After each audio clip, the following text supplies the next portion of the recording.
How to Set Healthy Boundaries for Children. 7 Simple Steps for Teaching Children Boundaries. Written by Frank Dixon. Narrated by Shawn, Lennox. Introduction. How many times have you wanted to say no in answer to your child's unreasonable demand, only to give in and say yes instead? Probably more times than you'd care to admit. As parents, especially of today's generation, we often fall victim to the fear that if we say no to our children, they will start hating us. We fear they will learn to live without us and not come back to visit once they leave the nest.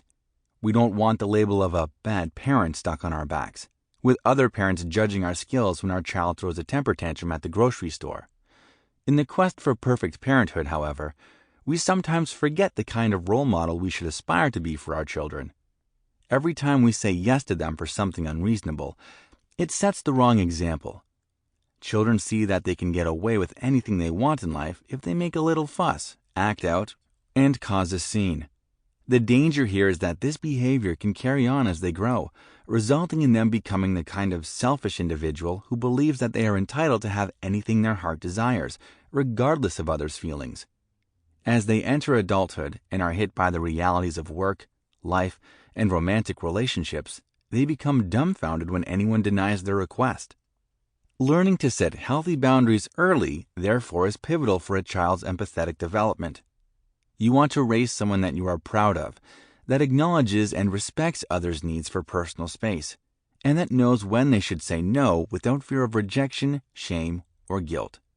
So, what exactly is a boundary? In the simplest of terms, a boundary is where one thing ends and another begins. A personal boundary is a limit that an individual sets to define what they allow and don't allow, what they will and won't do, what behaviors they will tolerate and what they won't. All humans, whether they know it or not, have boundaries at the extreme limits of what they can stand. When the body reaches its physical limit, it experiences pain. When an emotional boundary is breached, we experience emotional pain, anger, and stress. Some people are experts at pushing themselves to their limits, but no one can get rid of their most extreme boundaries entirely, and the very act of even reaching these inherent boundaries can result in lasting trauma.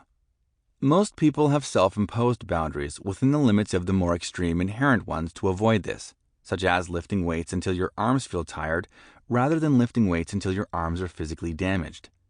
Like adults, children have boundaries too. They just likely aren't aware of them. They might lack experience with the world, with interpersonal relationships, or with the way they themselves react physically or emotionally. Sample complete. Ready to continue?